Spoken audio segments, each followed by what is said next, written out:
Hi everyone, so much of confusion for 12th standard and 11th standard. But 12th standard பற்றி தான் இந்த வீடியோவில் பேச போகிறோம். இப்போ 12th ஸ்டாண்டர்டுக்கு 3 இயலா 4 இயலான்னு சொல்லிட்டு நிறைய கன்ஃபியூஷன்ஸ்.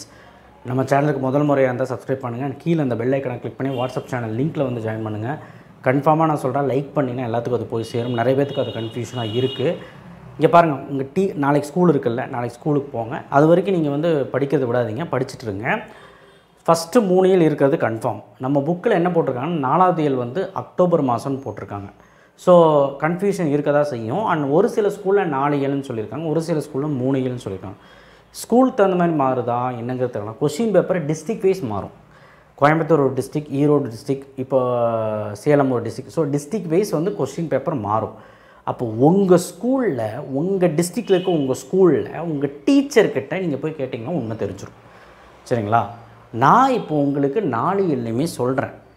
ஒரு டவுட் வரும், 4 இயல் சொன்னவங்களுக்கு சொல்லிட்டீங்க சார், 3 இயல் சொல்கிறாங்க, 3 இயலில் நீங்கள் சொன்ன கொஷின் மட்டும் படித்தா வருமாங்க சார்? கன்ஃபார்மாக வரும். போதும், ஒரே ஒரு சேஞ்சஸ் மட்டும் சொல்கிறேன், அது முடிஞ்சால் பண்ணால் போதும், இல்லைன்னா பண்ணவே வேண்டாம். ஸோ அப்போ வெறும் 3 இயல் இருக்கிறவங்களுக்கு பிரச்சனை கிடையாது. 3 இயலில் நான் கொடுத்த கொஷின்ஸ் படிச்சிருங்க. 4 இயல் இருக்கிறவங்க நான் கொடுத்த இந்த பிடிஎஃப்லுக்கு எல்லாமே படிச்சிருங்க. இந்த பிடிஎஃப் நேற்றே போட்டது தான், இருந்தாலும் ஒரு வாட்டி கன்ஃபார்ம் பண்ணிவிடுவோம்.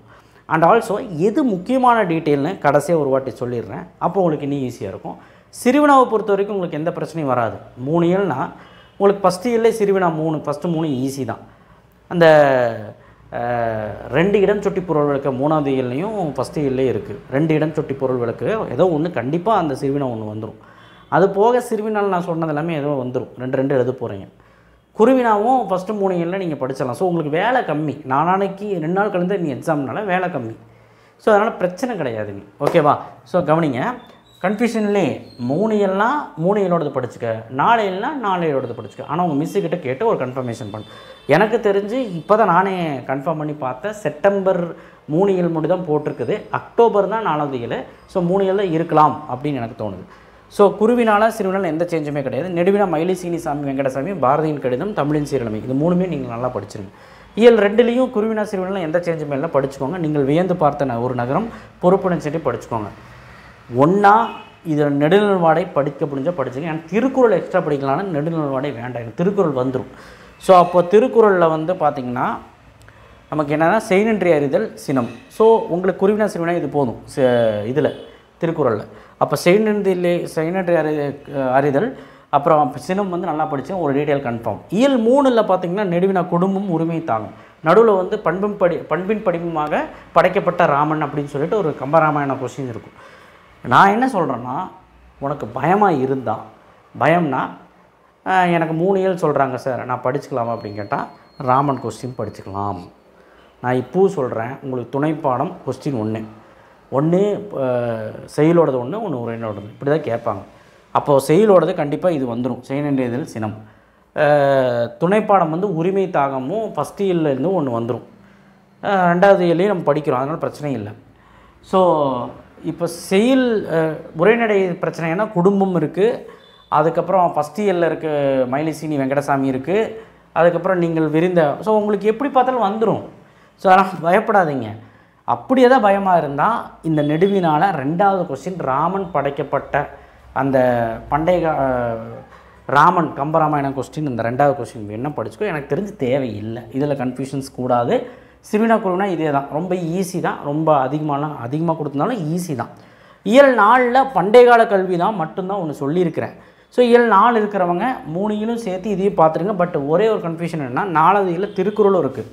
அப்போ 4வது இயல் திருக்குறளில் அறிவுடைமை திருக்குறள் ஒரு வாழ்வியல் படிக்கணுமாங்க சார்னா 3 இயல் இருக்கிறவங்களுக்கு வேண்டாம், 4 இருக்கிறவங்களுக்கு படிக்கணும்.